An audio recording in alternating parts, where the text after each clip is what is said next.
Thank you very much, Jared, and welcome Christine, Ian and Hassan. Thank you.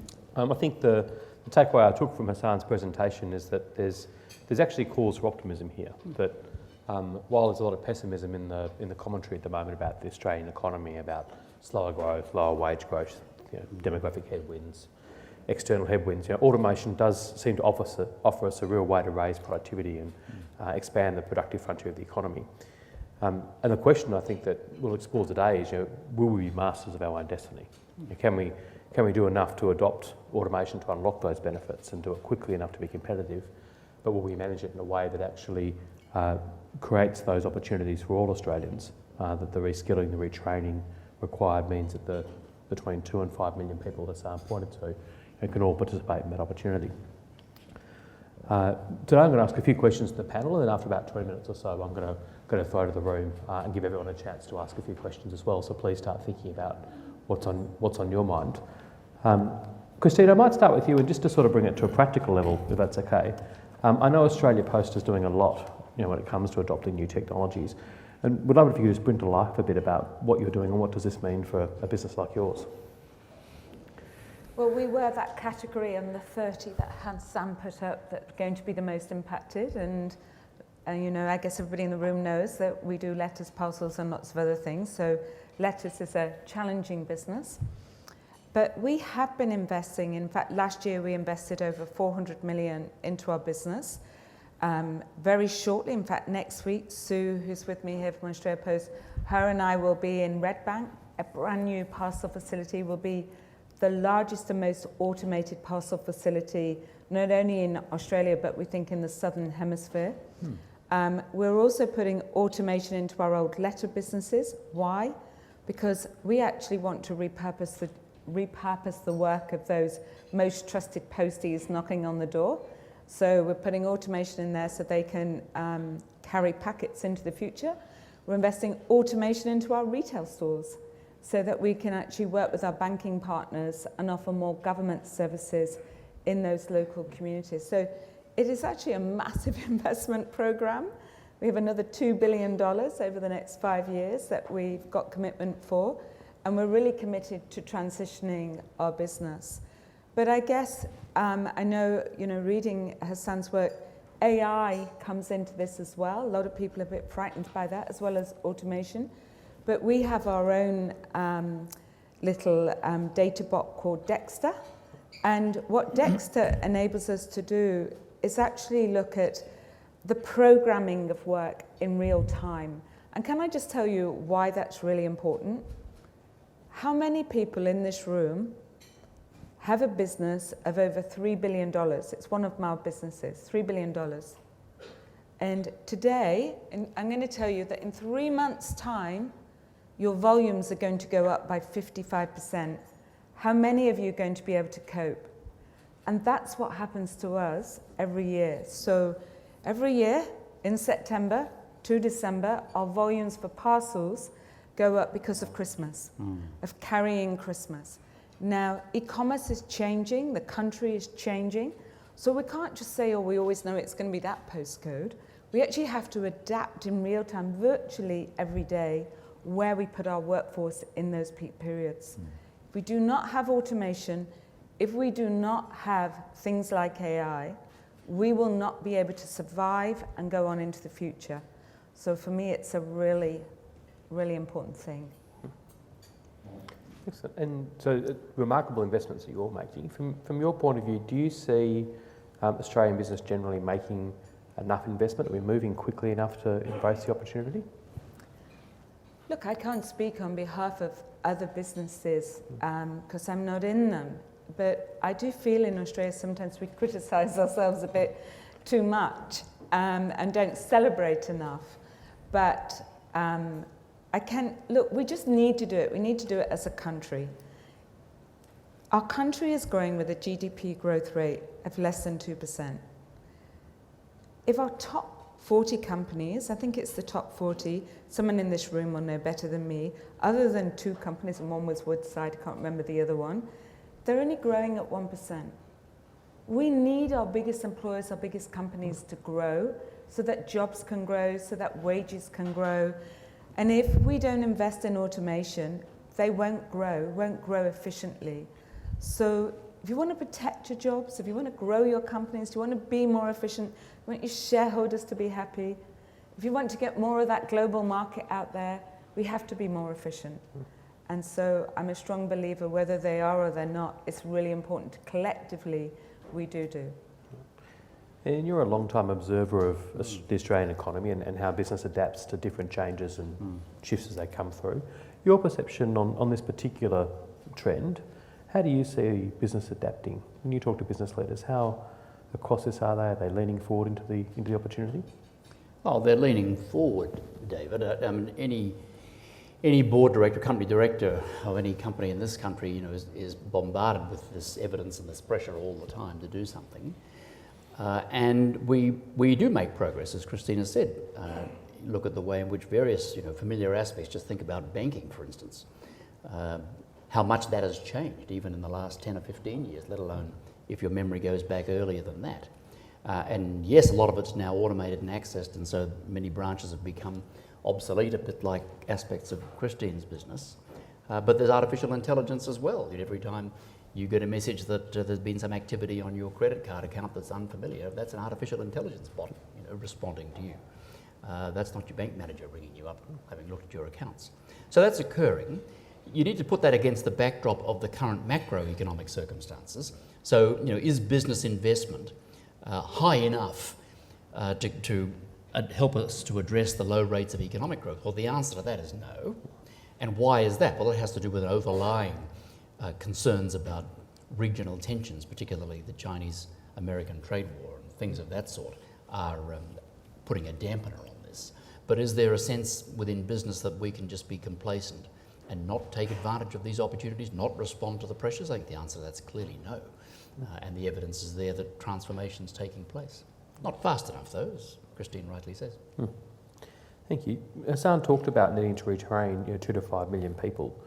Is the education sector, Ian, do you think, equipped to respond to that need and to do so in new and innovative ways? Equipped. Look, in the education system, and let me speak for the university system, the school system is a separate issue, but let me say, and people would realise this, that the education system, and here we are in the state, which offered free compulsory secular education earliest of any of the states. So we have a long history of this, recognising how important basic literacy was to the industrial economy, right, of the 19th century. Our education still has very strong elements of the industrial economy about it. And you might scoff, but as I walked down to the hotel from the university a little bit earlier today, I walked past the exhibition building. And of course, in the exhibition building presently, the university is holding its examinations, right? Now, you know, somebody my age, I'm over 60 now, recognises in what's going on there precisely the same thing that happened when I was the age of those students wandering through those doors, right? And in fact, the only concession to modern technology, and I'm saying this of the University of Melbourne, right? The only concession to modern technology is the negative concession.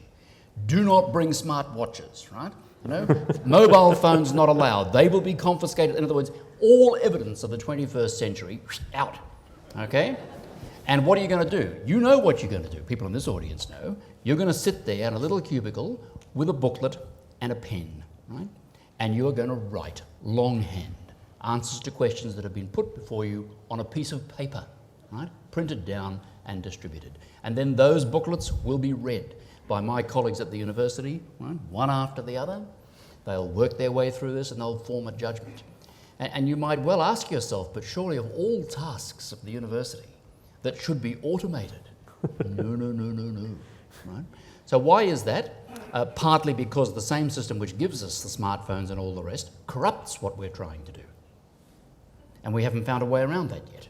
So how do we know that it's actually David Dyer who's written that down there, right? How do I know that? We haven't solved that problem. Is that insoluble? No, but we haven't got there yet. Right? And the other thing, of course, is just institutional inertia. And there, I think the education system really is guilty. And I say so as a, card-carrying member of the education system, and I include my own institution, the Melbourne Business School. We need to be more adaptable, more agile, as Christine was describing. She's got business pressures pushing on us. I have some business pressures, but they're more muted. And I can be, a little less quick out of the blocks in taking some of these songs, sometimes for good reasons. I'm not absolutely certain that it's going to be on mission, but other times it's just good old institutional inertia, and we need to do something about that. I mean, Hassan, you talked a bit about the scale of the retraining challenge here, and one of the things I think I heard you talk about is, for some people it's going to be a transition not just from organisation to organisation or site role, but actually fundamentally reimagining the job that they're in. Yeah. Is that what you're seeing, and which parts of the workforce are going to be really vulnerable here? I mean, the workers that will be most vulnerable to being disrupted are those that are going to be in the more vulnerable or more automatable sectors as a first sort of filter. So those will be the sectors that we discussed, sort of transport, warehouse, manufacturing, mining, all sorts of administrative tasks. The second filter will be kind of the functional tasks. So a lot of the jobs, even within very professional sectors that are quite routine, so think of administrative, think of payroll, think of accounting, think about basic legal research. Even in medicine, some particular specializations like radiology are incredibly susceptible to automation. So while you can sort of generalize and say it's going to be the sort of lower skill jobs in certain sectors, the reality is that there are going to be pockets of disruption everywhere. Now, I think in terms of who will be most vulnerable, it will come down to sort of resilience and adaptation. And so I think if you were a radiologist and you have a university degree and you kind of already have quite kind of advanced cognitive skills, I think your ability to kind of adapt and transition to a different profession is probably going to be, you're going to find that easier. If you were, on the other hand, a kind of a worker doing more manual job and you'd been doing that for 40 years and maybe had never gone to university, and your job is being disrupted, but other jobs that you may have been able to do are also being disruptive, then you are particularly vulnerable. Because not only do you have to find a new job, it's likely going to be in a new sector and at a much higher skill level potentially than what you've done. And that will require it'll be challenging both to develop the technical skills, but also to overcome the incredible kind of potentially mindset barriers at the thought of going back to school and having to kind of grapple with learning something for the first time maybe in 20 or 30 years. That'll be very challenging. So I think there's a technical challenge, and there'll also be kind of a change management and a mindset. It's almost an identity shift for people to imagine themselves in one career. Yeah. Christine, this must be a real thing for your workforce. What do you see as your responsibility as a large employer in helping your workforce navigate that transition? Well, I have a view that as the CEO of a company that indirectly employs over 80,000 people, we have an obligation as a leadership team to help those people keep their jobs. And for every person that we employ, we know from economic research, 2 more jobs are created in the economy. 65% of our people work out of metro centres. So if we just go and close down a delivery centre and cut 300 jobs, there's probably 900 jobs in a small town, which would have a massive impact on that society. So first of all, I think when you're running a large community organisation, we have an obligation, almost moral obligation, to think about how we repurpose those jobs. So I have a very strong view. What we've been looking at doing is saying, okay, we can't take all those people and train them in to be data analytics people. That's not going to happen. So how do we think about the most trusted person going to the doorstep? And we've actually got some really big things on our side.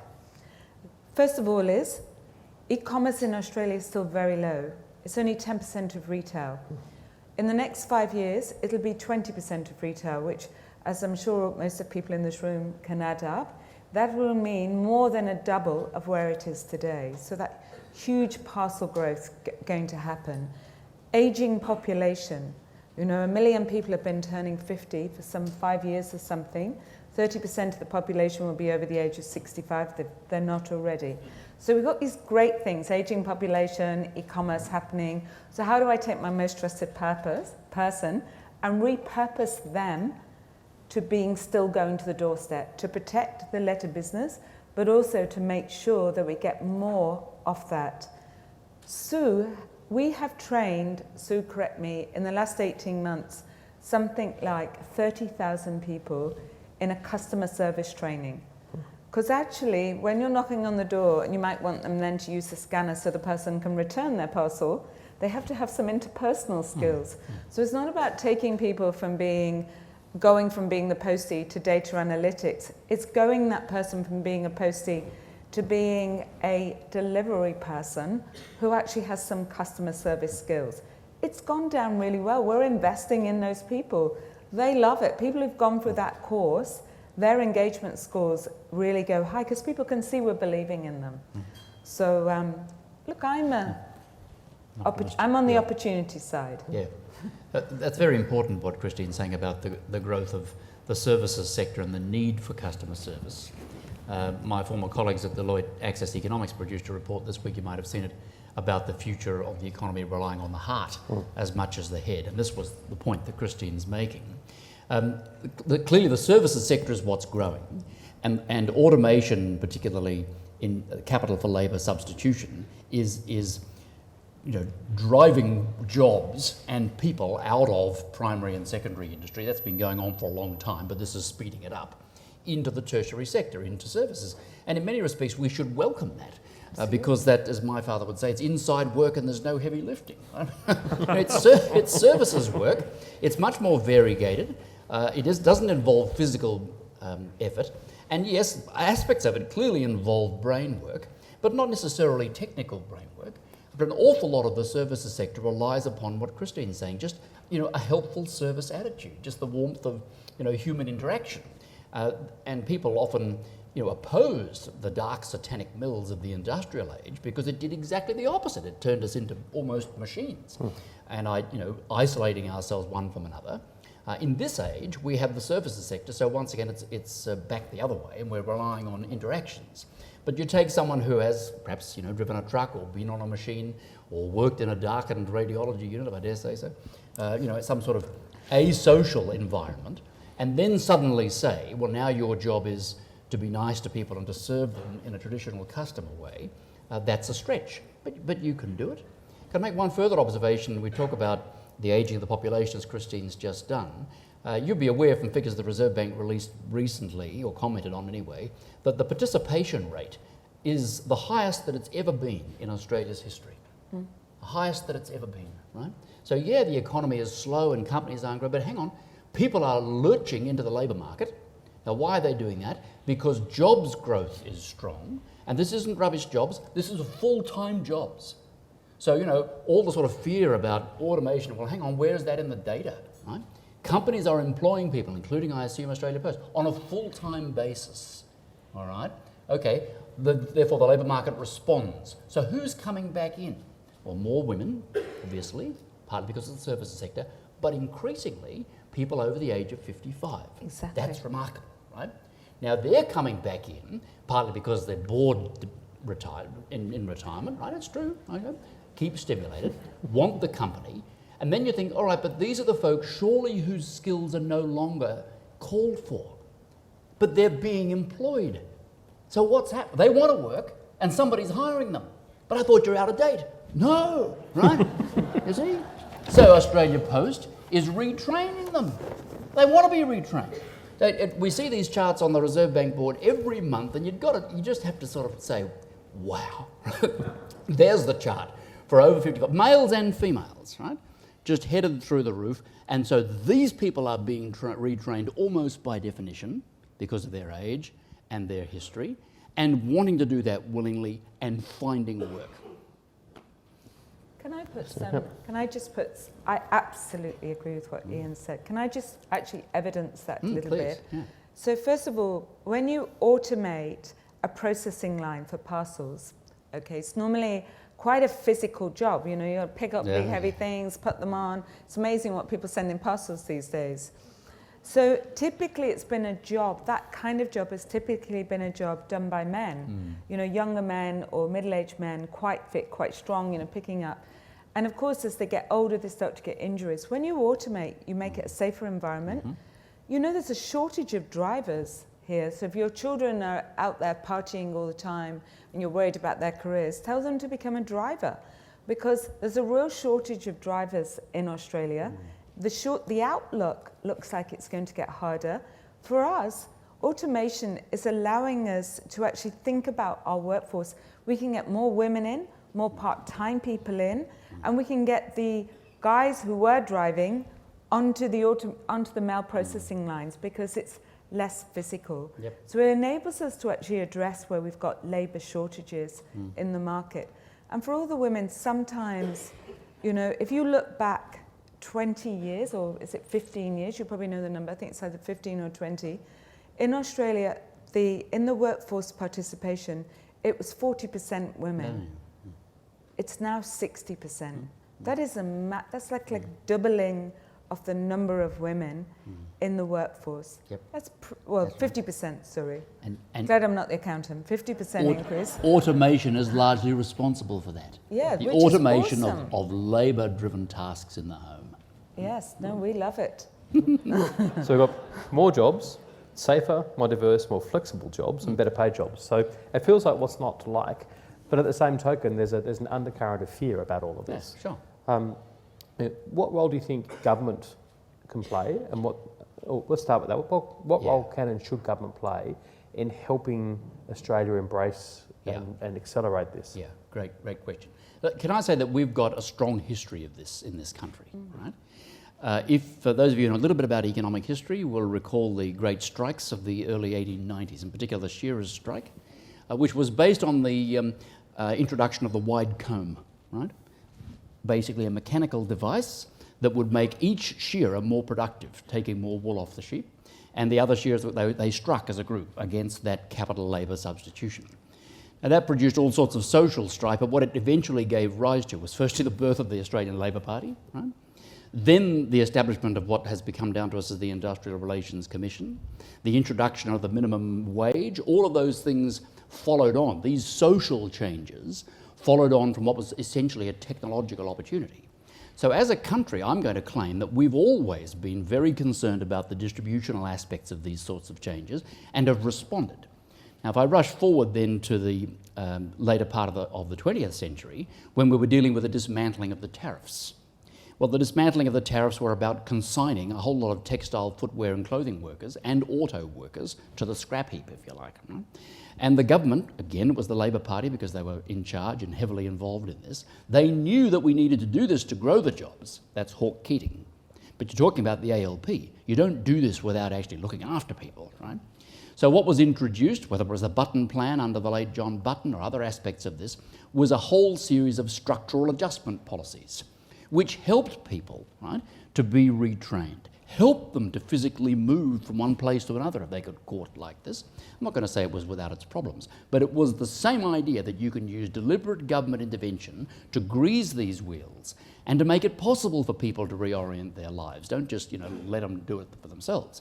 So, David, I can't imagine that in this day and age, frankly, a party of either political persuasion would be allowed to get away with the government just turning its back on this sort of massive transformation. It wants it to happen, and we have a responsibility, whether it's individual companies or simply as citizens, to make sure that we get through this. So I haven't got a difficulty there. I reckon that's where policy will go, and that the electorate will be expecting that to occur.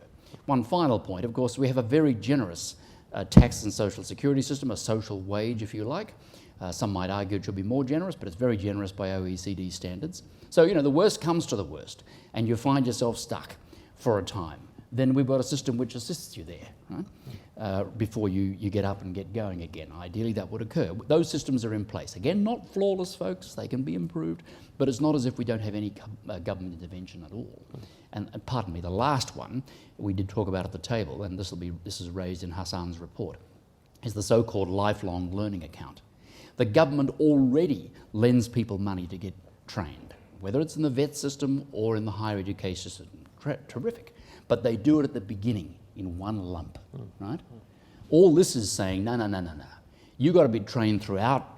You're going to go in and out and in and out and in and out, right? And the education system has to respond to that. And for the government to assist that, you need access to a HEX loan, quote unquote, or its equivalent, that you can pop in and out of throughout your career, pay a bit back, draw it down, right the way along. Not just, you can have it at the beginning and then it's all over, right? That's a change the government can make, I think, relatively easily without increasing the debt that the Commonwealth incurs. You're just changing the term over which these arrangements take place. Thank you. Christian, things you'd like to see from the government, and are there things that business can do to help government understand and imagine what's possible?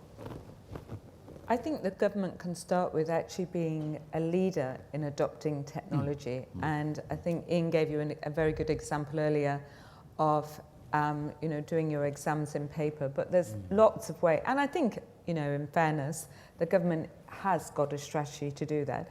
But I think probably it can start as being best practice. The second thing is the government gets access to lots of different insights and actually sharing those. And I just want to give you a little example. So why is it Australia lags the world in e-commerce? Why is it that e-commerce in the UK is more than 20% of retail? In Korea, it's something like 50%. Why is it that we lag? Because we've actually got some of the best mobile technologies in the world. Trust me, when I go back to see my mother in England, and anybody who ever does go to England will know how bad the mobile services are in the UK. And yet, e-commerce is more than double there as a rate. And a large part is because, unfortunately, some of our industries want to hold on to the past.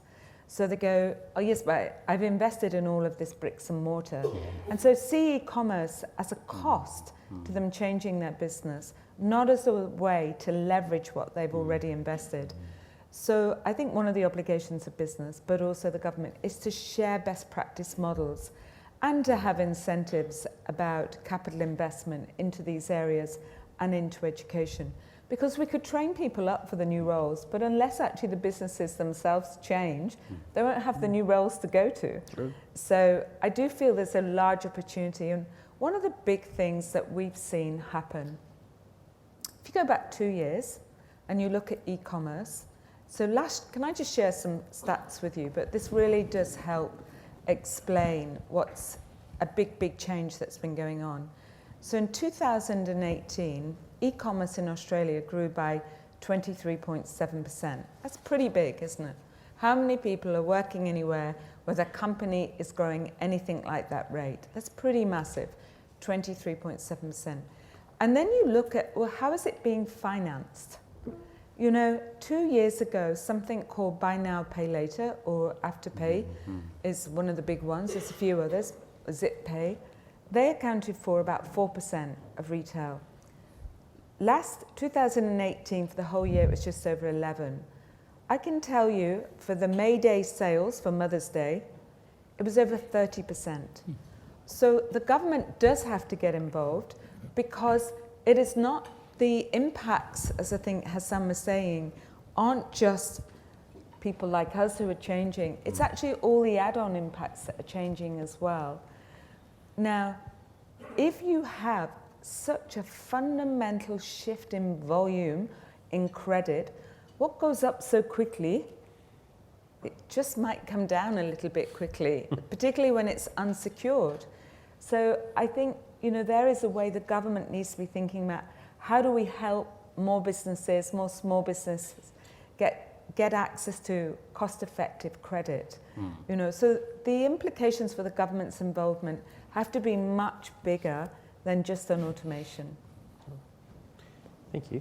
I want to give a chance to the room to ask some questions. So if you've got a question, please raise your hand. Folks from CEDA will come around with microphones.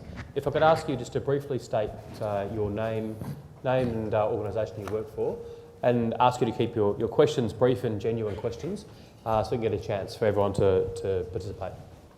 Yeah, Craig McCauley, Cordaminta. I'd be interested in the panel's comments. How much of an inhibitor to taking advantage of automation is the fact that we can't value our data at the moment? can't value the data in what sense? So, example might be, say, the Qantas frequent flyer database, suggested to be worth $4 billion, but it doesn't sit anywhere on the balance sheet. And to properly invest in this innovation and automation is probably going to require a lot of that usage of those sorts of things as assets rather than perhaps considered to be a cost. Do you want to have a go?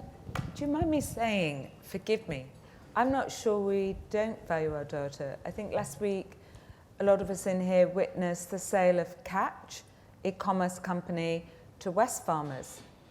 Massive sale, really interesting thing that Wesfarmers did there. Catch, for all the men in the room, because all the girls know who they are, they started with Catch of the Day. They used to do, you get an email in the morning, like these are all the deals of the day, and they've really progressed and now are almost like, I don't know, Target online? How would you best describe them? So they bought this e-commerce business. What were they really buying? They're buying a database. That's all they were buying. Really, it's a database what they have, a database of consumers who buy things. It's not a physical footprint. So I think actually the market does value that. They do value those type of databases. I'm not sure we've always learned how to monetize them ourselves, and maybe that's what you were suggesting. And of course, there's lots of customer data protection in Australia, which I generally I think is very good. Yeah, that's where I was going to go. Is that I thought the same way, that this is implicit inside the valuations, but the important point here though is who actually owns those data, right? Well, when you know who owns them, then you can value them because they can be traded. And at this stage, of course, the question is, does Catch, to take that example, do they own those data? They happen to be on their website, on their database, but is it their property? Or is it the property of the individual consumers? And if it were the property of the individual consumers, if you assign the rights that way, which is what the Productivity Commission has recommended that we should do, in response, I might add to a competition review recommendation, that changes the economics of it, right? At one level you think, oh, well, that's no longer an asset of the company. That's a liability, right? They owe it to these guys. But with the individual who now owns this, what opportunities does that open up? That I can actually say, look, I tell you what, I'll lease you or let you have, or you can buy these data from me. And in return from that, you then craft services that are directly crafted for my particular circumstances. And I've offered you that opportunity and you pay for it. So, which is where the PC was headed. So the question of ownership of the data is one that we need to really resolve clearly and then have that enshrined. So define the property rights, the classic economist's argument, and the market will follow. Thank you. Other questions? We've got one here, and keep your hands up, the CEDA folks can come around as well. All the questions coming from table From 3. La Trobe, yeah, how do I like that? I think I'd like to focus back on some comments that Ian made about structural reform. Thinking about countries within the OECD that have AI policies, because really we're talking about AI. We're using automation as code for that. Yeah, we are. So we're talking about artificial narrow intelligence at this stage. Out of all of the countries in the OECD, it seems to me Australia is one of the few outliers. It has no government or national policy in relation to artificial intelligence. When I last looked, there was a discussion group within the Victorian Government Parliament about artificial intelligence that really hadn't gone very far. There's really nothing at a national level, either in terms of looking at structural change, the compensatory things that government needs to be doing, but also policies that promote the sorts of economic opportunities that have been referred to. Yeah. And I wanted to ask Ian what he thought about that lack, that sort of complete policy gap from government at this stage. I think that's a very astute observation. The sort of capital labour substitution that I was talking about before and the structural adjustment assistance I was talking about was all to do with processes that were automated. It was replacing manual processes with automated processes. But artificial intelligence is the next level. that is replacing cognitive processes, right, with machine-based processes, where the machine, well, you know, right, the machine learns, the machine thinks within a much more elaborate way than some sort of servo mechanism that is just opening and closing doors or regulating temperature in a room. The machine is thinking, yeah, but only on very, very narrow terms. Here we're talking about it solving problems, coming up with new languages, all that sort of stuff.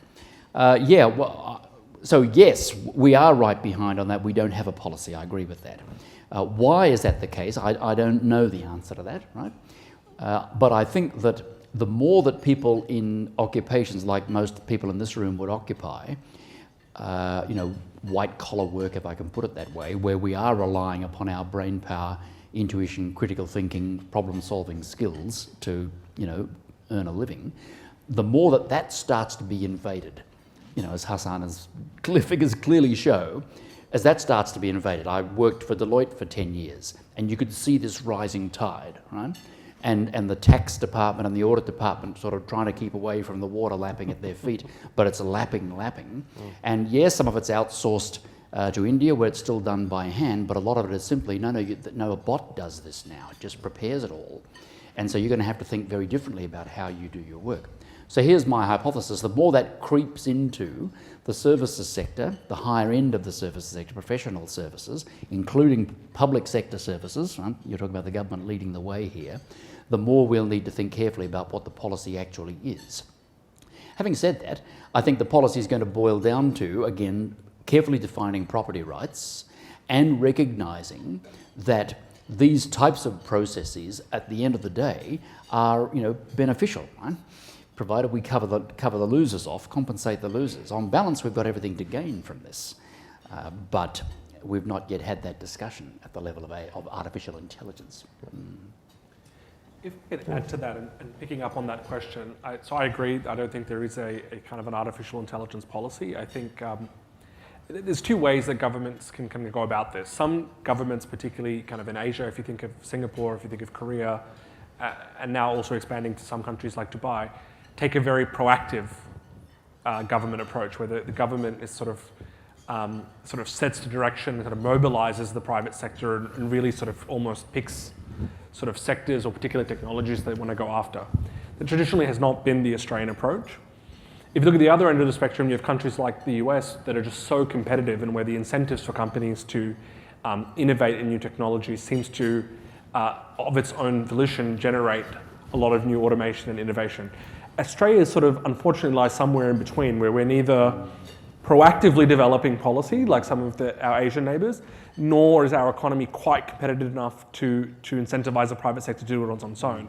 And that might be a difficult and complacent position to be in, because all of the leading indicators are that we're not adopting automation as fast as other countries. If you look at metrics like private R&D, we have one of the lowest private R&D rates in the world. I think something around 1% of GDP compared to OECD average of 3%, and some of the leading countries like Israel and Sweden are more like at 5 and 6%.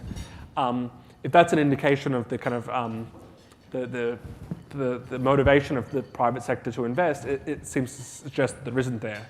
So I think then, government has sort of a choice. Either it kind of reinvigorates sort of a micro, competitive reform agenda to try and incentivize companies organically to invest more, or it might need to consider actually kind of proactively, developing policies and trying to coordinate and mobilize both the private sector and academics and educators to get behind that. But I think kind of doing nothing will increase the risks that we get left behind. Okay, good question.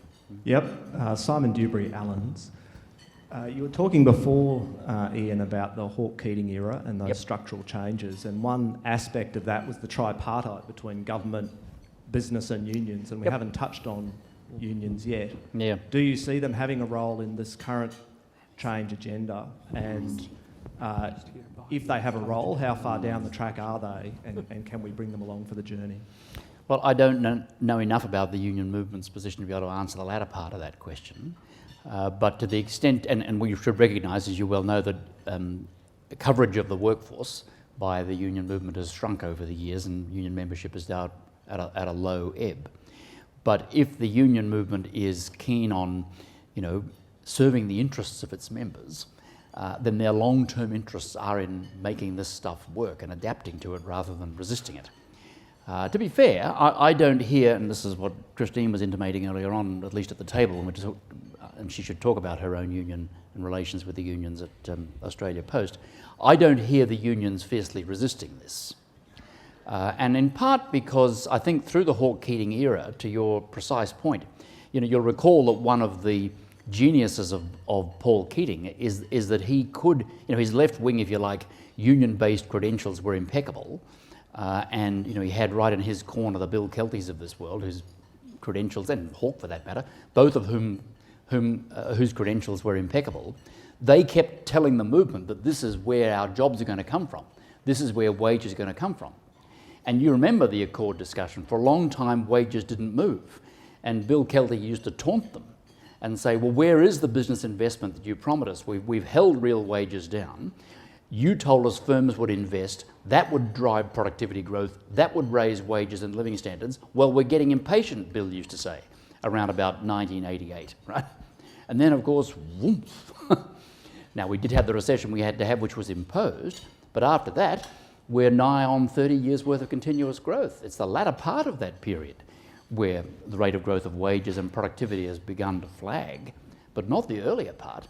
And so, and not here to serve Paul or the late Prime Minister Bob Hawke, but the reality is what they told the Australian people, particularly the workers in the union movement, turned out to be true, right? And living standards grew. So we're having this discussion today, and Hassan has written his report, in part because it looks like it's flagging, and we're saying, well, can't we have some more of that? And we've gotten used to this, and it looks like, well, shucks, we've run out of steam. Is there more where that came from? Well, the answer is yes. It's the same formula. It's about structural change and reform. And what's the driver of that this time? Well, AI and automation is the driver. So, yep, productivity, bring it on, all those things are there. Do we have the appetite for it? We don't have the appetite for that sort of structural reform any more now than we did in the 1980s. Right? People don't like change. I don't like change. And as you get older, it gets worse. Take it from me, right? It's very hard to you just, oh, gee. But the genius of the Hawke-Keating thing, again, as we've had relived with the memorial service for Prime Minister Hawke, is just that particular juncture, the leadership we had, the vision that was cast, all of those things we talk about, whoomph, there it was before your eyes. So, with due respect to the newly elected government and ministers and so forth, can they muster the same sort of leadership, the same sort of vision casting to take us through the equivalent of what Paul Keating and Bob Hawke, Bill Kelty and John Button and the raft of them took us through in the 80s? And this is the last thing I'll say on this, because I think what hasn't changed is the average Australian's appetite, right, not to be left behind. Paul Keating knew that.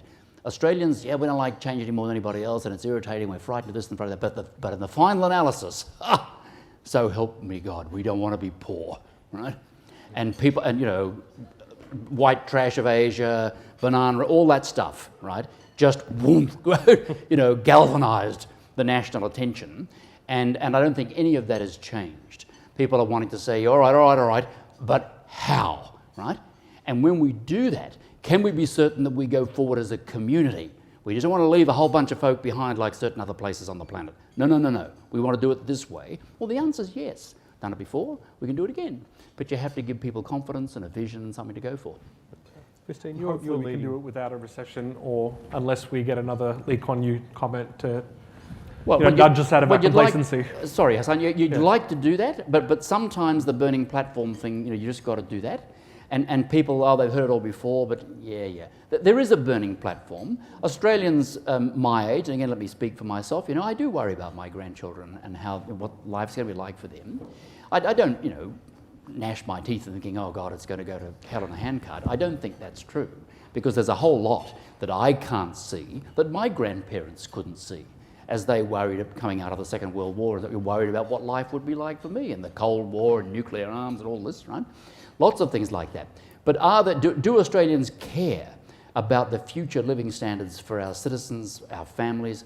Of course we do, right? It's calling that up and showing the way, as well as doing what Hassan did, which is to say, you know, the alternative, we don't want to think about the alternative. And most Australians will say, no, I don't want to think about that either, right? But I do want to know what we're going to do, and I want to know that that's going to work, you know, within reasonable reasons, and I want to know that we're all going to go together. Yeah. I totally support your have-a-go attitude of Australians and competitive spirit, and some of us in this room are probably watching the Cricket World Cup, where it's still alive, the Australian competitive spirit. Yeah, yeah. So, Simon, I think you know Australia Post really well. I strongly believe in the importance of having a constructive and respectful relationship with the unions. Our people think they're a really important stakeholder, and if we respect our people, then we will listen and respect them. And at the end of the day, what leadership and unions both want shouldn't be two separate things. Surely they're about the health and long-term viability of an organisation. They want to grow their members and they want to keep their members employed. Well, we want to grow and we want our people to be happy. So, you know, there's a lot of common links. It doesn't mean we won't at times have different points of views about doing things, but I've been really encouraged by the interaction with our unions, and I do give them credit for them really taking on board some of the seriousness of the challenges we have to do. And I'll give you an example. We share our union actually with Telstra, an organisation also going through massive change, recently announced 18,000 people to be shed, either directly or indirectly from their workforce. The head of that union nationally is the national head of our biggest union. We've said we've got a big issue with safety. We want you, head of the national union, to come onto our safety board and sit alongside me, Sue, members of our board, and help us address this massive issue. I am really encouraged that that's what he's doing. That's where you can have leadership and union working together for the best outcome for all the different stakeholders. So, no, you know, there are times, and clearly, I totally agree, there is a fear that automation takes jobs away, you know. Anyone seen Indra Nui here in Melbourne this week? She's amazing. She's speaking at the Growth Faculty something. Yeah. She came and spoke at an event for me. And ex-president of PepsiCo, 12 years, Indian lady, absolutely fantastic story. And she talked about, you know, really embracing difficult things, and if you don't embrace them, what happens to your company, really embracing working alongside. But she also spoke about how they put automation into these plants, and it took away 250 jobs in a plant of 300 jobs in a remote town, and then how everybody hated PepsiCo in that town afterwards. So, you know, we can do this better together. That's strongly what I believe. Thank you. I've got some questions in the back there. Richard Shacklock, PwC. I'm nervously trying to make sure my question's a serious one, as per the brief. So, Australians don't want to get left behind, but I think they also want to lead. Yeah. And I think if you look at, there's obviously a pervasive challenge for the whole nation around the adoption, but if you look across the 2 decades of technological change, there's probably only a couple of Australian companies that have truly played on the global stage. So Seek and Atlassian being the examples. How well positioned do you think we are as a nation to truly take a lead globally rather than just be a follower? I don't think that's fair, Richard. I know Richard, everybody. I don't think that's fair. I think Australia has led in lots of different ways. Wi-Fi came from Australia, one of the most empowering things. You know, lots of different automation. What is automation? Is it the adoption of technology? You know, look at the different, in healthcare, Australia has led in the pioneering of science with healthcare. So I think Australia leads in lots of different ways. And you know what? Here's a little test. How many people in this room has been to Alibaba in Hangzhou? It's amazing, isn't it? Isn't it amazing?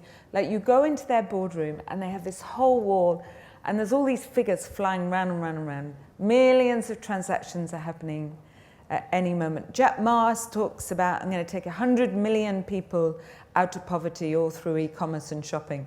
Whatever it is, it's just phenomenal. But you know what I love? Every time I've been there, now maybe they're doing it because I'm going, but they have who at that moment in time are their shoppers saying are their preferred country of origin for buying things. Australia is always up there. If we were really lagging so much on some of these things, then our brands around the world, the respect for this country, for what we're doing with development, it just wouldn't be there. Now, do we need to do more? Of course we need to do more. You know, we need to do more of everything every single day. And we need to do more so that we do have more people buying our products from overseas. And actually not just China, but also lots of other countries too. But we are deeply respected as a country. And sometimes I think we are our own worst critics. And that sort of tall poppy can actually sometimes damage us. And we should actually recognize all the brilliant things we're good at. Yeah. And we are, you know, like, this is the lucky country for more reasons than resources. The general view, and it may just be a generalisation, but I think there's substance to it, is that we're very good, perhaps we box above our weight, in generating ideas. The weakness for us is commercialising them. So, you know, Christine mentions Wi-Fi. Yeah, that is an Australian invention, and the CSIRO gets a bit, right? But you wouldn't think it was a particularly large share of what that has actually generated. There are other examples. There are examples beyond the tech sector, of course, of successful internationalised Australian firms, CSL being a classic example. But, you know, there's Macquarie Bank, right, which took really infrastructure financing by storm around the world, different ways of doing things, an Australian institution. So we do more, do some. Can we commercialise more? The answer is clearly yes. Is there something structural about the way we seem to miss these commercialisation opportunities? The answer to that, I think, is yes. You know, that's a puzzle that has come before public policy before today. And frankly, we often talk about it at the bank board, even though it's beyond the remit of the bank, the consequences of that for productivity growth, stability, wages growth, clearly put it onto the Reserve Bank's agenda. And talking to people, you know, from within the public sector and within the Sydney financial community in particular, about why this happens, why do people just rush off to Silicon Valley and rather than having these things done more locally, is a complex issue. So, Ian, can I ask you a question? Go ahead, go for it. Sorry, everybody. If you step back for a moment and we say, you know, one of the things in Australia is a lot of our companies are publicly listed and the CEOs feel that they have to deliver publicly to their shareholders. And then that puts an element of pressure about how much capital spend, which generally has a longer term payoff. So you're spending a lot of money for something where the real benefits might happen after your tenure as a CEO. Yeah.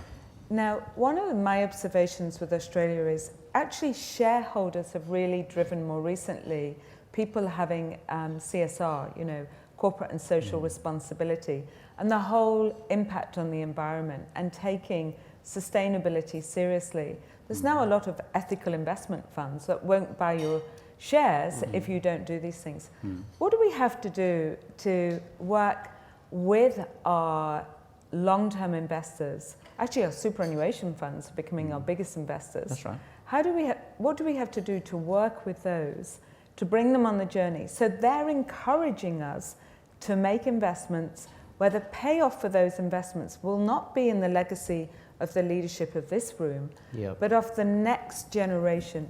Yeah. You know, and that's what Bill Kelty spoke about. Well, that's what he spoke about within the incomes and quota. He said about the responsibility of leadership for the next generation.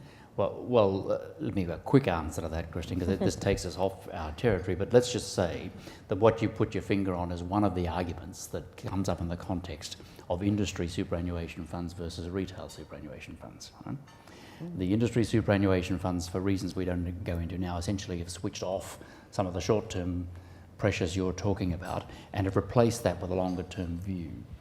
And, you know, as Justice Hayne pointed out in the Royal Commission, and the Productivity Commission's pointed out as well, that pays dividends, exactly to your point. in longer term returns. Now, there's more to the reasons why retail funds haven't performed as well and so forth than just that, right? But this whole question of capital formation and whether our financial markets are doing us a service by allowing the formation of capital with a long-term view. It's an old question, but it's a good question. There's always a tussle between, you know, private equity and publicly listed companies, and private equity having a different view and so forth. And not to mention the increasing presence of privately held companies for the purposes of capital formation. The examples around the world are very striking. The Mars organisation, who's headquartered here in Australia, of course, up in Ballarat, you know, globally successful confectionery company is privately held. So plenty of examples of that. And we have some history in this country of large organisations that have done very well in private hands or in cooperative hands, like the AMP, for instance, and which have performed far less well, in fact spectacularly poorly, when moved into a publicly listed frame. There's a very good question there to be answered, right? We can't answer it now. And frankly, that's the sort of question that a financial inquiry, with due respect to David Murray and his colleagues, they ought to have thought about that question as well as all the little bits and pieces. Too much to ask Justice Haynes to do that. He was looking for wrongdoing. But if you're thinking about, which is what his job is, but if you're thinking about, is the Australian financial system serving our long-term interests, to Christine's question, well, you know, that hasn't really been addressed. Thank you. I'm very conscious of the time. So firstly, I want to say thank you to CEDA for providing a platform, as they so often do, to allow these sort of debates and idea sharing to occur. I want to thank the panel very much, Christine, Ian and Hassan. As someone who grew up in a small sheep farming town in Western Victoria, we touched on wide tooth sheep cones, we touched on Australia Post, which is the only... Feeling at home? I feel very at home in that discussion. I think there's a lot of lessons there for us to take forward. Clearly there's a large opportunity, but it will take leadership. It will take leadership at many levels. So thank you for sharing your insights and some of the challenges that leaders will need to embrace. And I encourage all of you, as you head out today, to think about what role you can play in helping take this debate forward and embrace some of the opportunities we've heard today. So thank you very much, everyone. Thank you, David, and thank you for your partners and Hassan for the work that you've done. Thanks for coming.